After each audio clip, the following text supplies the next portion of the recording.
بسم اللہ الرحمن الرحیم۔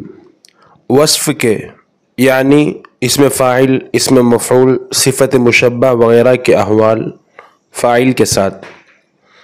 جیسا کہ آپ جانتے ہیں مبتدا کی دو قسمیں ہیں۔ نمبر ایک وہ مبتدا جس کے لیے خبر ہو، نمبر دو وہ مبتدا جس کے لیے خبر نہ ہو۔ مبتدا کی پہلی قسم جس میں مبتدا خبر کا محتاج ہوتا ہے، جیسے زید قائم، زید مبتدا ہے اور قائم خبر۔ مبتدا کی دوسری قسم جس میں مبتدا خبر کا محتاج نہیں ہوتا، وہ وصف ہوگا، یعنی اسم فاعل، اسم مفعول، صفت مشبہ وغیرہ۔ ان کا معمول ہوتا ہے نہ کہ خبر۔ وہ معمول یا تو فاعل ہوگا یا نائب فاعل ہوگا، جیسے اقائم زید، کیا زید کھڑا ہے؟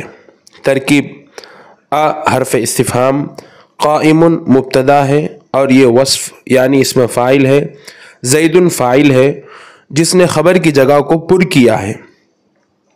اور اسی طرح اسم مفعول کی مثال، جیسے امضروب زید، کیا زید مارا گیا؟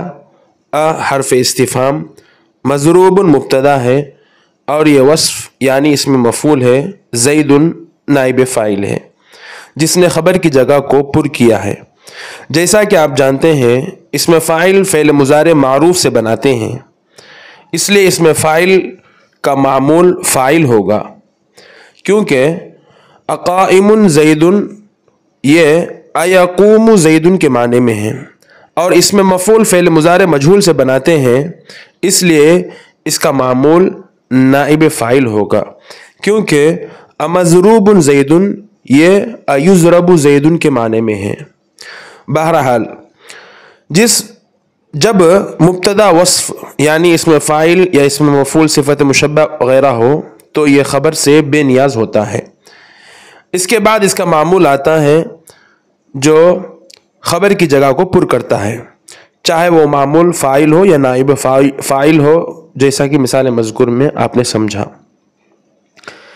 لیکن اس کے لیے ضروری ہے کہ وہ حرف استفہام یا حرف نفی اس جملے کے شروع میں آئے، جیسے نفی کی مثال ما قائم زید، ما مضروب زید، یا پھر هل قائم زید یا هل مضروب زید وغیرہ۔ علامہ اخفش نے اس صورت میں بغیر حروف استفہام یا بغیر حروف نفی کے جملے کو صحیح قرار دیا ہے، یعنی قائم زید، مضروب زید، اور کوفیین بھی ان کی موافقت کرتے ہیں، لیکن بصریین اور جمہور نحات کے نزدیک یہ جملہ قبیحہ کہلائے گا، جملہ قبیح کہلائے گا، جیسا کہ شارح ابن عقیل نے اس کی صراحت کی ہے۔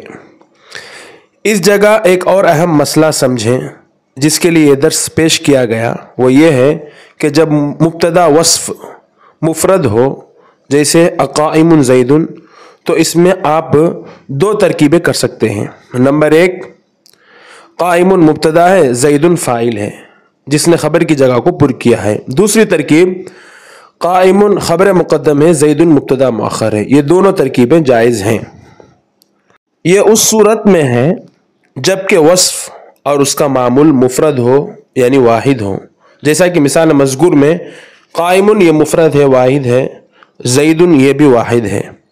لیکن جب وصف تثنیہ ہو یا جمع ہو، جیسے اقائمانی الزیدانی یا اقائمون الزیدون، تو اس صورت میں ایک ہی ترکیب جائز ہے، وہ یہ ہے کہ آپ قائمانی یا قائمون کو خبر مقدم بنائیں اور الزیدانی یا الزیدون کو مبتدا مؤخر بنائیں۔ اس کے علاوہ آپ قائمانی یا قائمون کو مبتدا اور الزیدانی اور الزیدون کو اس کا معمول نہیں بنا سکتے، کیونکہ آپ کے لیے ایقومانی الزیدانی یا ایقومون الزیدون کہنا جائز نہیں ہے۔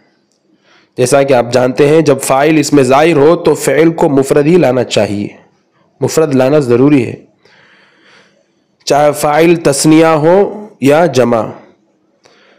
جیسے ہم کہتے ہیں قالت تلمیذانی، اس جگہ فاعل اس میں ظاہر ہے، تثنیہ ہے، لیکن آپ فعل مفرد ہی لائیں گے۔ اسی طرح قال المعلمون، لہٰذا اس صورت میں ایک ہی ترکیب آپ کے لیے جائز ہے۔ امید ہے کہ درس آپ کے لیے مفید ہوگا، آپ کو ایک نئی بات سیکھنے کو معلوم ہوئی ہوگی۔ اگر فائدہ ہوا تو ویڈیو کو لائک کریں، شیئر کریں۔ واللہ اعلم بالصواب، وصلی اللہ علی محمد۔